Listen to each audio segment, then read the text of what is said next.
tidak tahu adalah orang-orang di bawah ini mulai ketakutan ngaku kalau mereka COVID. Karena untuk PCR aja itu 800.000. Sementara 800.000 itu kan hampir 30% dari gaji yang diterima dari mereka rata-rata. Sehingga mereka nggak mau akhirnya PCR dan mereka tetap beraktivitas yang membuat klaster keluarga. Nah, jadi solusi satu-satunya buat pemerintah, dan ini saya sudah sampaikan dulu ke staf susnya Pak LBP, yaitu Pak Firman, dan lewat chat, langsung direct, dan bahkan dicatat sama beliau hari besok meeting. Jadi kemungkinan besar yang dilakukan adalah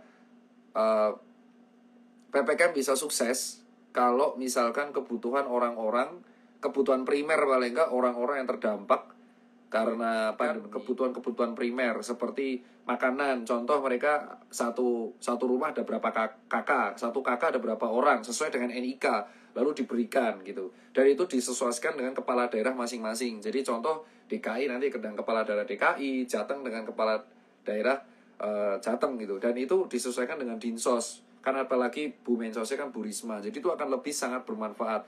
Sehingga saya yakin masyarakat yang terdampak PPKM pun akan lebih mengerti kalau mereka ditanggung kebutuhan primer. Mereka pun ngerti kok, kalaupun cicilan nggak dibayarin, at least kebutuhan primer.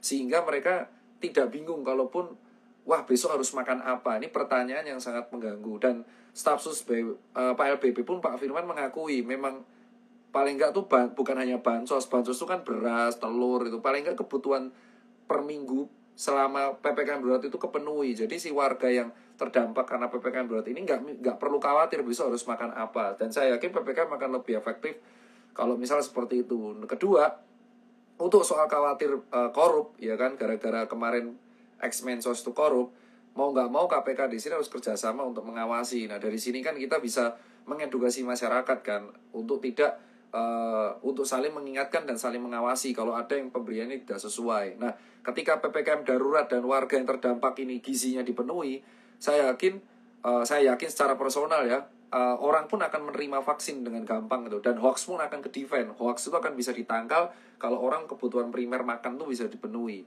Nah, jadi orang bisa mungkin seperti ini, bisa vaksin gitu bisa dipenuhi, lalu orang akan bisa stay di rumah dan nakes bisa ngurusin pasien. Nah, kalau ada orang mengatakan anggarannya nggak ada, sebenarnya anggarannya tuh ada, cuman mungkin prioritas pemerintah kita masih di infrastruktur ya. Dan saya bener ya, disclaimer, saya udah usul ini di staf susnya Pak LBP ketika diskusi jarak jauh, dan dia meeting tadi jam 22 tadi. Jadi sebelum meeting saya udah izin akan menyampaikan hal ini dulu. Kalau misal PPKM nekat dilanjutkan tanpa memenuhi kebutuhan orang-orang yang terdampak, yang terjadi adalah gap-gapan dan polarisasinya terlalu jauh. Untuk orang kaya raya dan orang yang memiliki uang, kalau mereka isoman ataupun PCR itu sangat gampang. Ya, satu kali swab antigen itu 225.000. Kalaupun PCR itu 850.000. Untuk perawatan COVID pun mereka harus izin transportasi, ambulan, pemulasaran, dan itu banyak banget kebutuhannya. Nah, kalau misalkan orang kaya ataupun orang yang masih punya uang, orang kena COVID pun mereka masih nggak mikir, tinggal 2 minggu di rumah, nggak keluar rumah, nggak cari uang, mereka masih punya uang, cadangan uang. Nah, sementara orang yang nggak punya uang gitu kan, bayangin beli masker, satu masker nih saya liatin ya, satu masker nih kayak gini itu 25.000 dapat 10. Nah sekarang bayangin, tadi saya discuss dengan Mas Indra. Mas Indra itu tadi tukang servis HP yang di daerah Condet. Dia bilang satu hari cuma dapat 30.000. Satu masker ini 25.000 dapat 10, yang paling murah. Kalau dia memiliki 1 istri dan 2 anak, berarti satu hari dia butuh 4 masker. Jadi masker ini dia penghasilan harian dapat 30.000, udah habis buat masker, ya kan? Jadi kalau mau protokolnya bagus, maka orang ini harus dapat uang dulu. Nah, kalaupun uang ini nggak dapat, berarti mereka harus di-lock di rumah. Kalaupun di-lock di rumah, berarti pemerintah harus nggak boleh hitung-hitungan nama rakyatnya. Jadi paling nggak saran ya, kalaupun saya nanti beresiko dikritik ya udahlah, tapi paling nggak saya sudah discuss ini dengan staf susnya Pak LBP. Jadi tidak gegabah kayak tahun lalu kuar-kuar dulu tapi nggak discuss itu. Kalau ini udah discuss, dan saya udah discuss dengan beberapa staf dan beberapa instansi, memang solusi satu-satunya adalah jika Bu Menteri Keuangan Bu Sri Mulyani ingin mengedepankan PPKM darurat selama 3 minggu lagi, maka kebutuhan warga yang terdampak akibat PPKM darurat, yang kena PHK, yang ojol-ojol, pedagang kaki lima, rakyat-rakyat yang jual angkringan, orang yang nggak kerja, bahkan pengangguran pun itu harus diurus oleh negara, paling enggak diberikan kebutuhan pokoknya. Dan warga harus aktif untuk mengawasi. Jika ada warga yang tidak mendapatkan, maka dibuatlah call center. Tentu nanti akan ada orang bilang, nanti semua orang akan adu klaim. Itu tugasnya auditor, ya kan, untuk memastikan. Sekarang kan posisi serba sulit ya. Ini udah hampir 17 bulan. Dan ini nggak akan kelar. Kalau main aman, gini, negara di sini tuh ada dua kemungkinan. Kalau dia membebaskan PPKM sehingga warga bisa bekerja kembali, maka mereka akan mendapatkan kritikan yang sangat keras dari para ahli epidemiologi dan tenaga kesehatan. Karena otomatis beban ini digeser ke tenaga kesehatan karena pasien nggak akan habis dan vaskes bisa kolaps.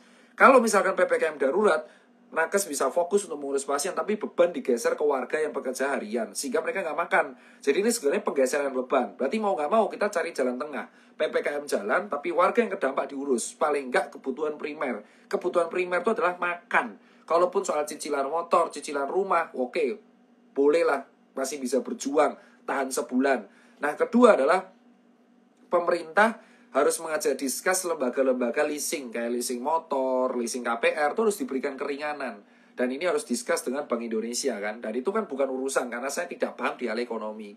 Tetapi sekarang warga itu dihadapkan pada dua pilihan sulit. Satu, resiko mati karena COVID. Kedua, resiko mati karena nggak dapat uang dan sehingga nggak bisa makan. Jadi kalau kita tinggal pilih dua resiko ini, mau lu keluar tapi takut mati karena COVID, atau lu diem di rumah mati kelaparan. Kalau lu punya uang, lu akan insya Allah masih bisa selamat. Walaupun uang nggak bisa membeli ruang rumah sakit, tapi uang ini bisa membeli masker, uang ini bisa membeli suplemen, uang ini bisa membeli tempat tidur isoman yang enak, uang ini bisa sewa hotel, uang ini bahkan bisa membuat kita secure bisa sebulan 2 bulan hidup. Tapi kalau orang seperti Mas Indra, tukang servis HP di daerah Condet, itu nggak kepikiran soal masker. Dia hanya kepikiran gimana caranya anak gua besok 2 orang tuh hidup dan makan. Jadi mungkin ini yang harus diperhatikan oleh Pak Luhut ya. Saya tahu Pak Luhut lagi pusing banget dan jengkel kalau misal ada pro kontra politik. Tapi saya di sini tidak berpolitik ya. Saya sudah sering diserang kanan kiri, dituduh cepo, dituduh kadrun, udah bodo amat. Cuman kalau mau PPKM berhasil, lebih baik kita mengurangi anggaran dari tempat lain yang nggak penting gitu. Bisa disubstitusikan ke orang-orang yang terdampak karena pandemi gitu kan. Contoh simpel nih. Kita kan tahu ya banyak infrastruktur. Mungkin bisa dipending lah 2 bulan, 3 bulan. Atau mungkin bisa dikurangi lah gaji PNS dicicil 2 kali tapi dialihkan dulu. Loh, dok nanti kan rugi. Mungkin rugi. Mungkin negara ini akan rugi selama 2 bulan. Mungkin utang akan membengkak. Atau mungkin inflasi akan naik. Tapi kita bisa mengerem laju penularan. Tapi warganya juga akan aman. Karena dia bisa makan. Paling nggak makan nasi 3 kali. Makan nasi makan lengkap lah 3 kali sehari. Dan dia nggak perlu kepikiran besok makan apa. Dia hanya tinggal kepikiran cicilan. Sehingga setelah lepas 2 bulan kasus menurun, warga pun tidak kelaparan. Sehingga mereka bisa beraktivitas kembali dan mengejar cicilan yang kepending 2 bulan kemarin. Jadi, tapi kalau ini dilanjutin terus PPKM darurat, let's say kayak gini, let's say minggu depan dilanjutin PPKM darurat, let's say PPKM darurat dilanjutin, tetapi warga bansosnya nggak dapat, chaos bos. Pasti. Kenapa? Contoh NTT pada hari ini orang tuh udah sampai antrinya tuh nyaris rusuh untuk vaksin.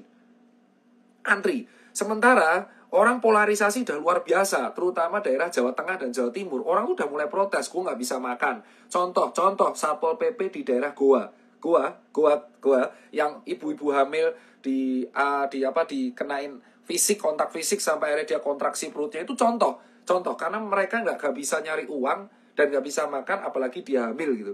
Jadi kalau misal PPKM darurat terus dilakukan tanpa memperhatikan warga yang di lapangan, maka PPKM ini nggak akan efektif dan nggak berguna sama sekali. Gitu. Jadi kalau ada yang bilang cari sensasi lah, cari pamor gini, toko saya pun kedampak 17 di Jakarta tutup semua. Cuman kan saya sanggup menggaji mereka utuh. Pegawai Susancare tuh semua gajinya utuh. Tapi tidak semua pengusaha tuh bisa sekuat itu. Karena saya masih secure, ada tabungan. Dan saya nggak tahu bisa tahan sampai kapan. Dan ini bukan untuk saya doang, ya kan? Jadi saya pun tahu ngerasain itu seperti apa, gitu kan? Jadi kedampak, pasti kedampak. Nah, kita melihat adanya curhatan Mas Indra yang tukang HP tadi sampai jualan dari mall sampai jualan di bawah, ini akan memperberat situasi semua. Yang ditakutkan adalah konflik sosial. Kita tahu Sosok Louis tuh bisa viral. Kenapa? Karena warga udah capek, nggak bisa makan karena COVID, sehingga semua warga mencari sosok yang mirip Louis yang bisa mewakilkan bahwa COVID tuh nggak ada. Mulai denial. Jadi kalau mau hoaxnya ditekan, ya mau nggak mau hoax ini harus dilawan dengan realisasi anggaran untuk warga yang terdampak karena COVID. Tadi ini udah nggak bisa dibantah lagi. Kalau ada orang bilang ini pencitraan lah, orang pilih sensasi lah, cari aman lah, ini udah gak cari aman. Memang ini solusi satu-satunya yang dimiliki oleh pemerintah. PPKM-nya lanjut, tapi warga yang terdampak diurus. Gimana caranya diurus? Yaitu PR pemerintah, karena mereka yang ngerti ahli, mereka yang ngerti neraca perdagangan, neraca keuangan. Dan sekali lagi, usul ini sudah saya sampaikan dulu ke Pak Firman selaku staf khusus LPP, Pak LPP yang selama PPKM darurat. Dan semoga didengarkan. Kalau PPKM dilonggarkan seperti yang diusulin kalian, ini beban akan dinakes dan saya yakin banyak orang meninggal karena COVID. Tapi kalau PPKM darurat dilanjutin, orang tuh juga akan meninggal karena COVID, tapi karena kekurangan gizi. Kalian tahu gak sih kenapa kok banyak orang meninggal karena isoman? Ada 2 faktor. 1, mereka takut ke rumah sakit karena sudah antri, jadi nggak dapat ruangan. Kedua, mereka emang takut ke rumah sakit karena takut bayar.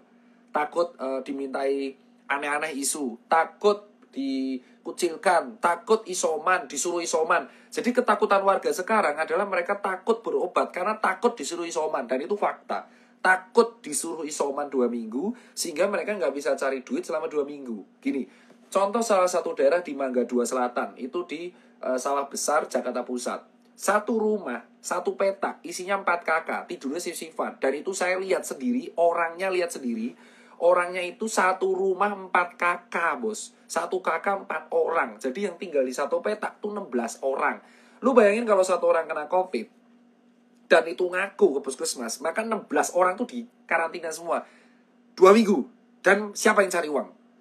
Gak ada. Nah, karena gak ada yang cari uang, otomatis mereka keluar rumah cari uang. Nah, jadi sekarang cuman pilihannya 2 gitu kan. Kalau lu mau PPKM, lanjutin, oke, tapi ditanggung.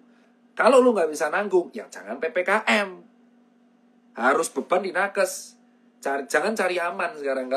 Kalau pemerintahnya cari aman banget, nggak mau diujat epidemiologi, tapi juga nggak mau ngeluarin uang, nggak mau ngutang, ya berat, bos.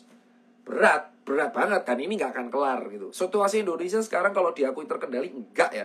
Dan Pak LBP pun udah bilang bahwa ini nggak terkendali deltanya. Kalau kita lihat kematian kita udah nomor 1 angka harian. Terus hari ini yang positif 56.000. Sementara angka kemiskinan juga kayaknya nambah. Pengangguran juga kayaknya nambah. Kelaparan juga kayaknya nambah. Gizi buruk juga pasti nambah. Ya kan, otomatis akan berdampak ekonomi. Jadi saran sih udah disarankan. Mungkin kita bisa nge-push agar pemerintah paling enggak bansos, ini bukan bansos ya nyebutnya, lebih ke kompensasi untuk orang-orang yang terdampak karena PPKM darurat, terutama orang-orang yang pekerja harian, pengangguran, dan yang di PHK gitu. Caranya data gimana? Ya PR-nya sampean kan punya KTP, Kementerian Dalam Negeri, Kementerian Sosial, Badan Pusat Statistik, ya digunain semua